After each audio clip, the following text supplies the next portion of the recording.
is on the Bohr model of the hydrogen atom and of just the Bohr model of the atom. So the Bohr model of the atom, for this, each row of the periodic table represents an energy level and a ring on the Bohr model, starting from the inside out. So any elements, row 1, so row 1 elements have 1 ring, row 2 elements have 2 rings, row 3 have 3, 4 have 4, etc. Remember that for atoms, they have an equal number of protons as they do electrons, and electrons are represented as dots on the rings of the Bohr model.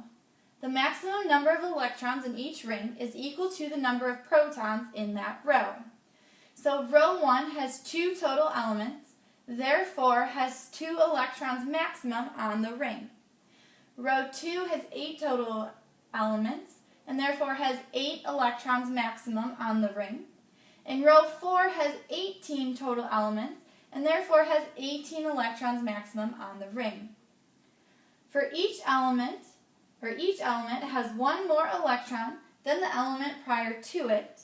So for all atoms, this is equal to its atomic number, which is the number of protons. So my number of electrons equals my number of protons for all atoms.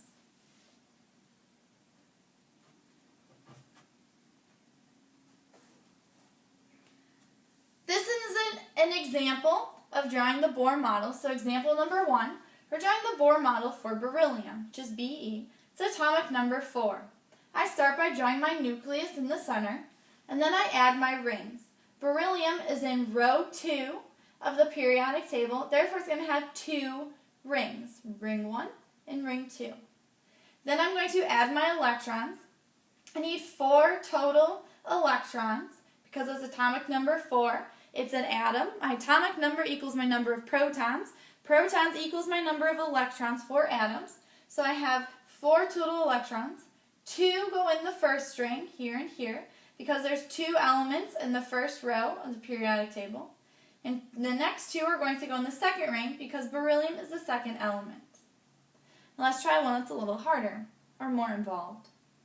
Example number 2 is chlorine, Cl. It's atomic number 17.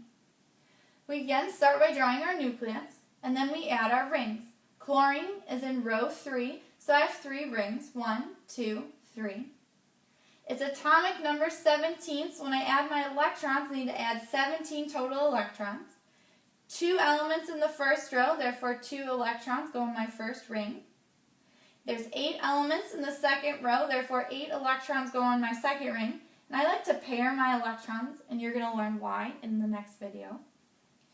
And then in my third row, chlorine is the 7th element in, therefore I'm going to have 7 electrons, 2, 4, 6, and 7. Go ahead now and try sodium.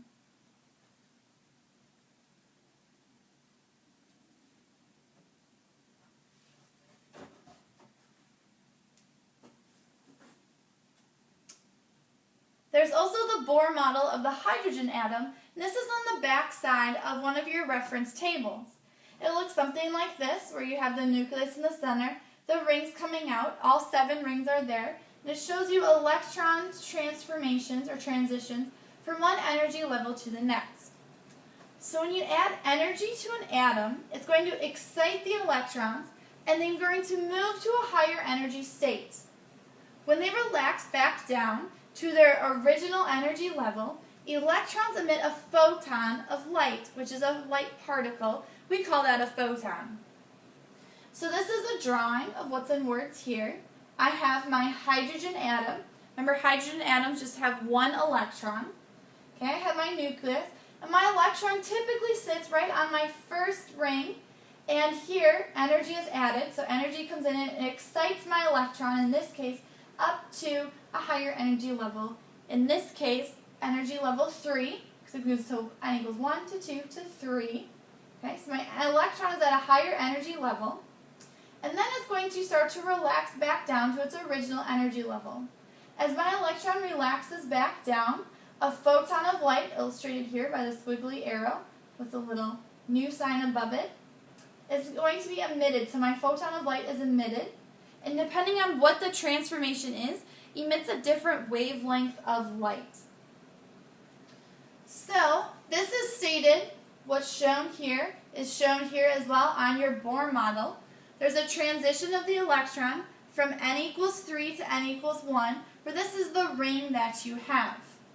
So we locate it on the Bohr model of the hydrogen atom of n equals 3, so we find our dot at n equals 3, transitioning back down to n equals 1. You notice that there's an arrow there pointing down, and there's another line that comes down to the electromagnetic spectrum, which tells you what wavelength of light it's associated with.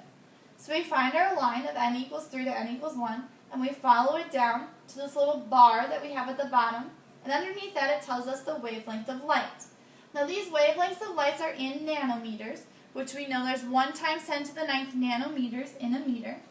And for this transition, we see that it has a wavelength of light of 103 nanometers. Now underneath that tells us what kind of light that is. In this case, 103 nanometers is in the UV light. Go ahead and try the transition of n equals 2 to n equals 1. You want to determine what is the wavelength of light emitted by this transition. So hopefully you've gone from n equals 2 to n equals 1 and followed that line down to determine what wavelength of light that gives off. And again, you're following this on your reference sheet where you have the Bohr model of the hydrogen atom. If you don't have that, that Bohr model is on our Blackboard site under the Reference Pages tab, right on the front page there for you. And you should determine that it gives off a wavelength of light equal to 122 nanometers. And we show wavelength as this little sign, lambda, just kind of like an upside down curvy Y.